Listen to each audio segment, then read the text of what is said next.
White house থেকে বের করে দেওয়া হলো বিবিসি, সিএনএন সহ কয়েকটি গণমাধ্যম কর্মীদের। ইতিহাসের সবচেয়ে বড় সামরিক বাজেটের প্রতিশ্রুতি ট্রাম্পের। ইসরায়েলের নিরাপত্তায় কোনো আপোষ নয় বললেন পেন্স। মার্কিন দূতাবাস জেরুজালেমে নেয়ার সিদ্ধান্ত পুনর্বিবেচনার ঘোষণা। পশ্চিম তীরে ট্রাম্প বিরোধী বিক্ষোভ। এবং জেনেভায় সরাসরি আলোচনায় বসতে রাজি সিরীয় সরকার ও বিরোধীরা, জানালো জাতিসংঘ।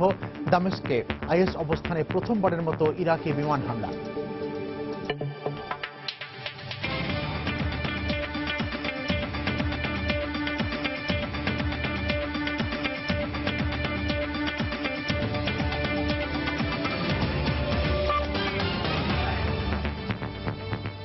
আন্তর্জাতিক সময়, সঙ্গে আছি আমি মিজানুর রহমান খবির।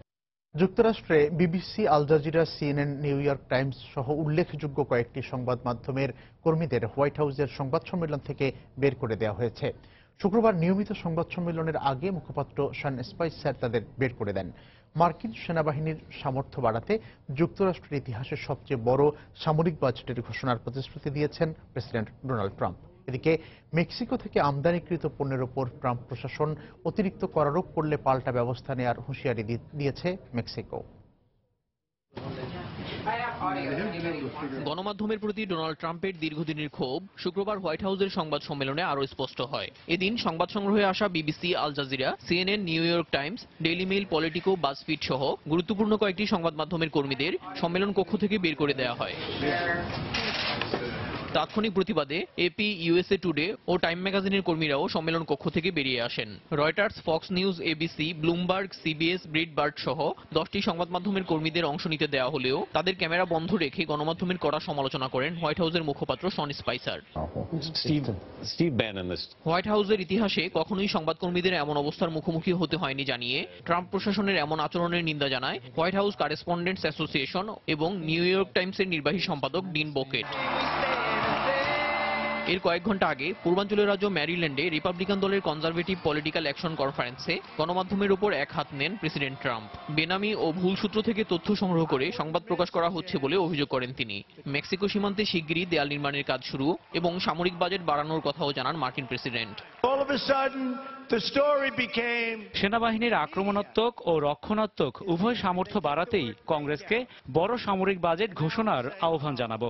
শুধু তাই নয়, ইতিহাসের সর্বোচ্চ সামরিক বাজেটের পরিকল্পনা করছি আমরা। আশা করছি মার্কিন প্রতিরক্ষা সামর্থ্য নিয়ে কেউ প্রশ্ন তোলার সুযোগ পাবে না। একই দিন যুক্তরাষ্ট্রের বেসরকারি সংস্থা ও কোম্পানিগুলোর অভ্যন্তরীণ নীতি পর্যবেক্ষণ সংক্রান্ত একটি নির্বাহী আদেশে সই করেন প্রেসিডেন্ট ট্রাম্প। এর মাধ্যমে কেন্দ্রীয় সরকারের বদলে সংস্থাগুলো নিজেরাই পর্যবেক্ষণ দল গঠন করে মার্কিন অর্থনীতি ও কর্মসংস্থানের জন্য নেতিবাচক বিষয়গুলো এড়িয়ে সিদ্ধান্ত গ্রহণ করবে। এদিকে সীমান্তে দেয়াল নির্মাণে অর্থের যোগান পেতে ট্রাম্প মেক্সিকো থেকে আমদানিকৃত পণ্যের উপর অতিরিক্ত কর আরোপ করলে পাল্টা ব্যবস্থা নেওয়া হবে বলে সতর্ক করেছে দেশটি। শুক্রবার মেক্সিকান পররাষ্ট্রমন্ত্রী লুইস ভিদেগারাই জানান, তারা মুক্ত বাণিজ্যে বিশ্বাসী হলেও যুক্তরাষ্ট্রের বিরূপ নীতির কারণে অর্থনৈতিক ক্ষতির মুখে পড়লে আমদানি শুল্ক বাড়িয়ে দেওয়া হবে। দেলোয়ার হোসেন, সময় সংবাদ। নির্বাহী আদেশের মাধ্যমে ট্রাম্প যে 7টি মুসলিম প্রধান দেশের ওপর ভ্রমণ নিষেধাজ্ঞা দিয়েছেন তারা যুক্তরাষ্ট্রের জন্য হুমকি নয় বলে দেশটির হোমল্যান্ড সিকিউরিটি বিভাগের এক প্রতিবেদনে উঠে এসেছে। বিভাগের অভ্যন্তরীণ গোয়েন্দা প্রতিবেদনের বরাতে শুক্রবার মার্কিন সংবাদ মাধ্যম এপি এই খবর নিশ্চিত করে। ওই প্রতিবেদনে বলা হয়, 2011 সালে সিরিয়া যুদ্ধ শুরুর পর দেশটির কিছু নাগরিক ছোটখাটো সন্ত্রাসী কর্মকাণ্ডে জড়িত থাকলেও বর্তমানে তারা হুমকি নয়। তবে হোমল্যান্ড সিকিউরিটি বিভাগের মুখপাত্র জানান, প্রতিবেদনটি এখনো চূড়ান্ত হয়নি। এদিকে 7টি মুসলিম দেশের ওপর নিষেধাজ্ঞার 1 মাস পরও ট্রাম্পের এই আদেশ বিরোধী বিক্ষোভ নিউ জার্সি, ক্যালিফোর্নিয়া, লুইজিয়ানা সহ কয়েকটি রাজ্যে অব্যাহত রয়েছে। নিউ ইয়র্কের ব্রঙ্কসে নিহত বাংলাদেশি ব্যবসায়ী জাকির খানের জানাজা শেষে তার মরদেহ বাংলাদেশে নিয়ে আসা হচ্ছে।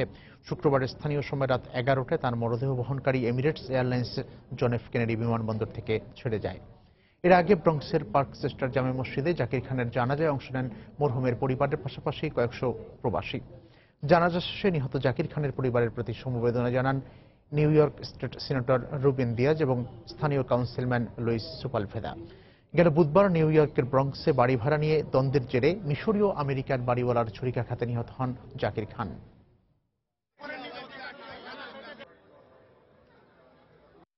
We're here now to honor Zakir's memory. আমরা এখানে জাকির খানের জানাজায় অংশ নিতে এসেছি। জাকিরকে সবাই পছন্দ করত, তার অভাব পূরণ হবার নয়। এ ধরনের ঘটনায় আমরা শোকাহত। আমরা জাকির ও তার পরিবারের প্রতি সমবেদনা জানাচ্ছি। Mr. Zakir Khan cannot enjoy the house. Zakir খানের এ সময় এভাবে চলে যাওয়া তার পরিবারের জন্য মেনে নেওয়া সত্যিই খুব কষ্টের। আমাদের যে কোনো কাজ করার আগে এর ফলাফল সম্পর্কে ভাবা উচিত, এটা খুবই গুরুত্বপূর্ণ। লিবিয়ার রাজধানী ত্রিপোলিতে বাংলাদেশের দূতাবাসে হামলার ঘটনা ঘটেছে। দূতাবাসের চার্জ d'affaires মোহাম্মদ মোজাম্মেল হককে লক্ষ্য করে দুর্বৃত্তরা গুলি চালালেও অল্পের জন্য বেঁচে যান তিনি। শুক্রবার সন্ধ্যায় আন্তর্জাতিক মাতৃভাষা দিবস ও ভাষা শহীদ দিবস উপলক্ষে এক অনুষ্ঠান চলাকালে হামলার এই ঘটনা ঘটে। সংবাদ মাধ্যম জানায়, অজ্ঞাত পরিচয় কয়েকজন বন্দুকধারী গুলি চালালে 3টি বুলেট দূতাবাসের দেয়ালে লাগে। কে বা কারা হামলা চালিয়েছে তা এখনো নিশ্চিত করে জানা যায়নি।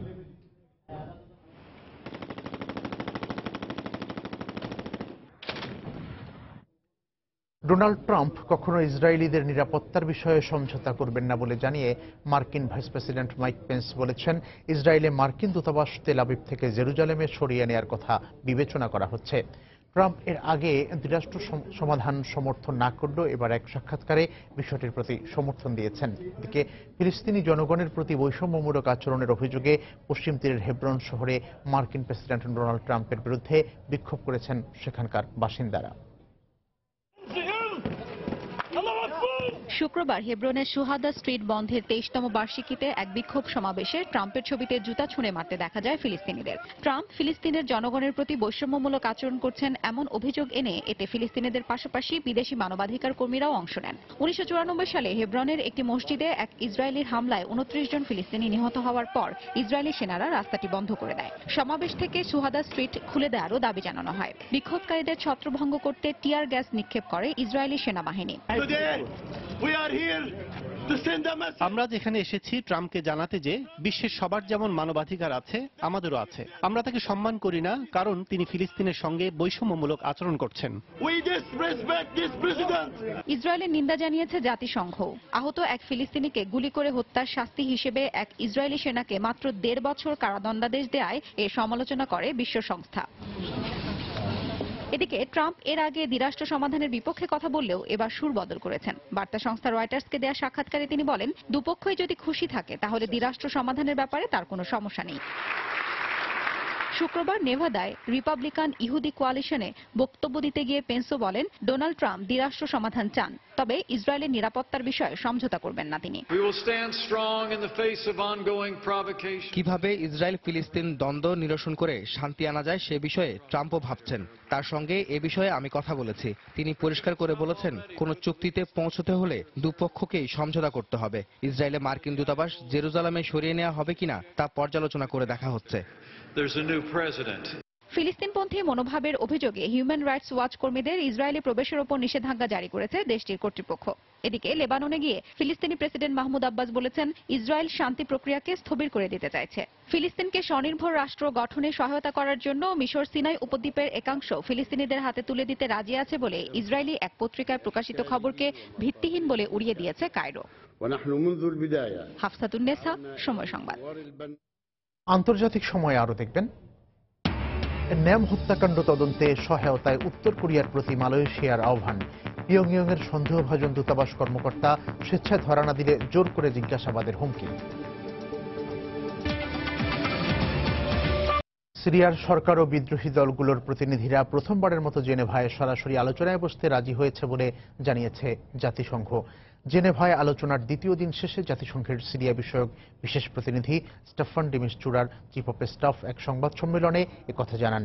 এদিকে ইরাকের প্রধানমন্ত্রীর নির্দেশে শুক্রবার প্রথমবারের মতো সিরিয়ায় আইএসের অবস্থান লক্ষ্য করে বিমান হামলা চালিয়েছে ইরাকি বাহিনী।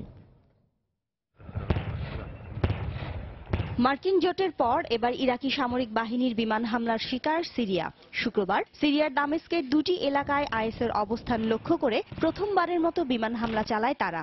সম্প্রতি ইরাকের রাজধানী বাগদাদে চালানো বোমা হামলার পাল্টা জবাবে সিরীয় বাহিনীর সঙ্গে সমন্বয়ের মাধ্যমে জঙ্গিদের অবস্থানে এ হামলা চালানো হয় বলে এক বিবৃতিতে জানান দেশটির প্রধানমন্ত্রী হায়দার আল আবাদি। যেসব সন্ত্রাসীরা আমাদের নাগরিকদের হত্যা করছে তাদের দমনে আমরা প্রতিজ্ঞাবদ্ধ। এ কারণে আমরা আমাদের বিমান বাহিনীকে সিরিয়ার হোসাইবা ও আলবু কামাল এলাকায় আইএস অবস্থানে হামলার নির্দেশ দিয়েছি, আর আমাদের বীরেরা এই অভিযানের সফলতার সঙ্গে সন্ত্রাসীদের জবাব দিয়েছে। একই দিন সিরিয়ার আলবাব শহরে আইএসের দুটি আত্মঘাতী বোমা হামলায় নিহতের সংখ্যা বেড়ে 61 জনে দাঁড়িয়েছে। তুর্কি সমর্থিত বিদ্রোহী গোষ্ঠী ফ্রি সিরিয়ান আর্মি এফএসএ ওই অঞ্চল আইএস মুক্ত ঘোষণার একদিন পর এ হামলা চালানো হয়। এরই মধ্যে সরকার ও বিরোধীদের মতপার্থক্যের কারণে সুইজারল্যান্ডের জেনেভায় পুনরায় শুরু হওয়া শান্তি আলোচনার সফলতা নিয়ে সংশয় দেখা দিলেও নতুন করে এতে আশার সঞ্চার হয়েছে দুপক্ষের সরাসরি আলোচনায় বসতে রাজি হওয়ার মধ্য দিয়ে। জেনেভায় আয়োজিত এবারের আলোচনায় মিস্টুরার সঙ্গে বৈঠক শেষে রাজনৈতিক সমাধানের ক্ষেত্রে তার উদ্যোগের প্রশংসা করেছে বিরোধী জোট হাই নেগোসিয়েশন কমিটি এইচএনসির প্রতিনিধি নসর আল হারিরি। আমরা স্টেফান ডি মিস্টুরার সঙ্গে আলোচনা করে তার ইতিবাচক পরিকল্পনা ও পরামর্শ শুনেছি। আমার মনে হয় রাজনৈতিক সমাধানের বিষয়ে তিনি অনেক বেশি বাস্তববাদী।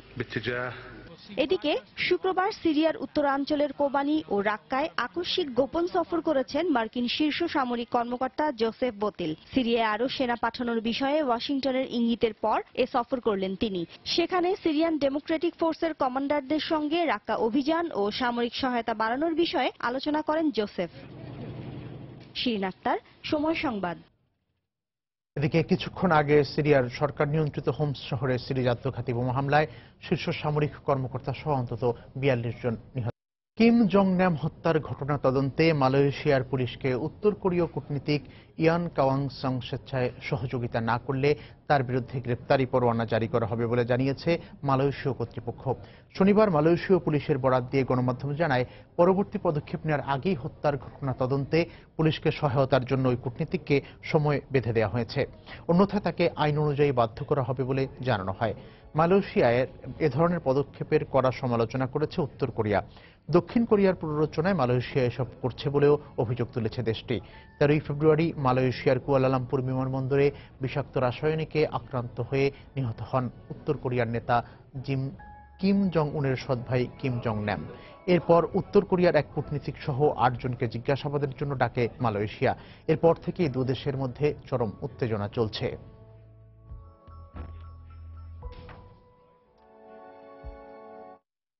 সামাজিক যোগাযোগ মাধ্যমে মুসলিম এবং ইহুদি হত্যার আহ্বান জানিয়ে নাজি নেতা অ্যাডলফ হিটলারকে নিজের প্রভু দাবি করার অপরাধে ব্রিটিশ কট্টর ডানপন্থী এক ব্যক্তিকে 5 বছরের কারাদণ্ড দিয়েছেন দেশটির আদালত। সান ক্রেটন নামের 45 বছর বয়সী ব্যক্তি সম্প্রতি জার্মানির পতাকার সামনে অস্ত্র হাতে দাঁড়িয়ে ছবি তোলেন। সামাজিক যোগাযোগ মাধ্যমে পোস্ট করা ওই ছবির ক্যাপশনে মুসলিমদের হত্যা করা হবে এবং ইহুদিদের মৃত্যুর জন্য প্রস্তুত হতে বলেন তিনি। এরপর নিরাপত্তা বাহিনী তাকে খুঁজে বের করে বিচারের মুখোমুখি করে।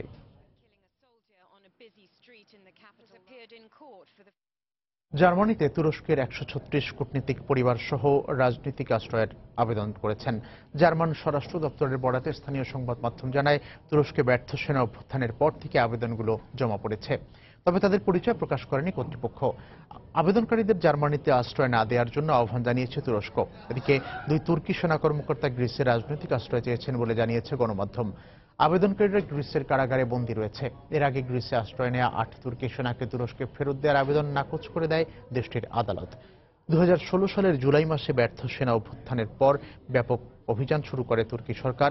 ওই অভিযানে ফেতুল্লাহ গুলেনের সমর্থক সন্দেহে শিক্ষক, সরকারি কর্মকর্তা সহ প্রায় 1 লাখ মানুষকে চাকরিচ্যুত করা হয়। এছাড়া আটক করা হয় অন্তত 10,000 তুর্কি নাগরিককে।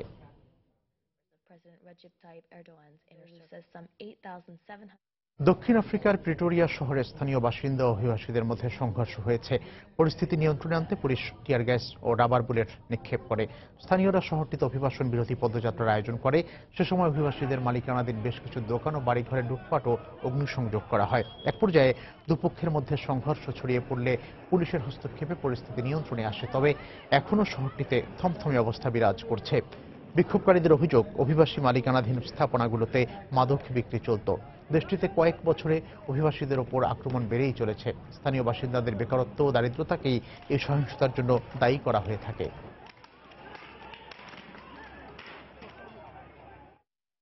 আন্তর্জাতিক সময়ে আরও যা দেখবেন, হাওয়াইয়ের কিলাওয়ে আগ্নেয়গিরি থেকে লাভা উৎকিরণের বিরল ছবি প্রকাশ।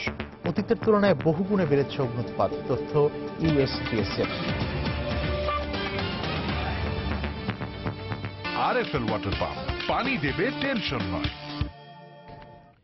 চীনের জিয়ানজিং প্রদেশের রাজধানী নানচাং এর একটি হোটেলে ভয়াবহ অগ্নিকাণ্ডে 3 জন নিহত এবং মারাত্মকভাবে আহত হয়েছেন অন্তত 14 জন। শনিবার স্থানীয় সময় সকালে হোটেলটির দ্বিতীয় তলা থেকে আগুনের সূত্রপাত হয়। মুহূর্তেই হোটেলটির সব তলায় আগুন ছড়িয়ে পড়ে। আটকে পড়া মানুষের সঠিক সংখ্যা জানাতে পারেন স্থানীয় গণমাধ্যম। তাদের উদ্ধারে তল্লাশি চালাচ্ছেন উদ্ধারকারীরা।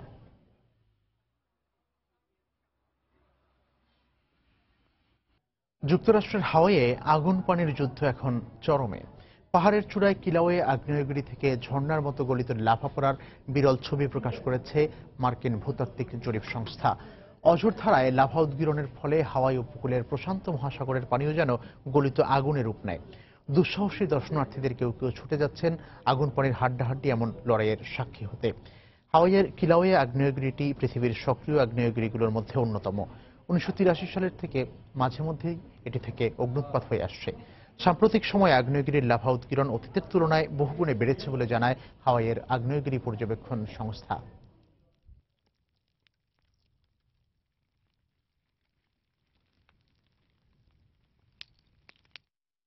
চিলিতে আবারও ভয়াবহ দাবানল ছড়িয়ে পড়েছে।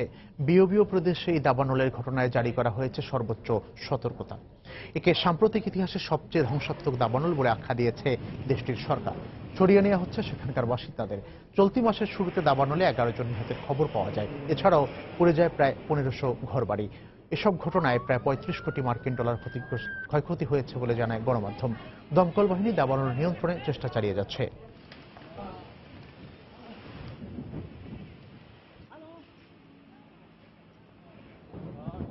শিশুরা মাতৃভাষায় কথা না বললে পৃথিবী থেকে ভাষা হারিয়ে যাওয়ার হুমকি তৈরি হয়।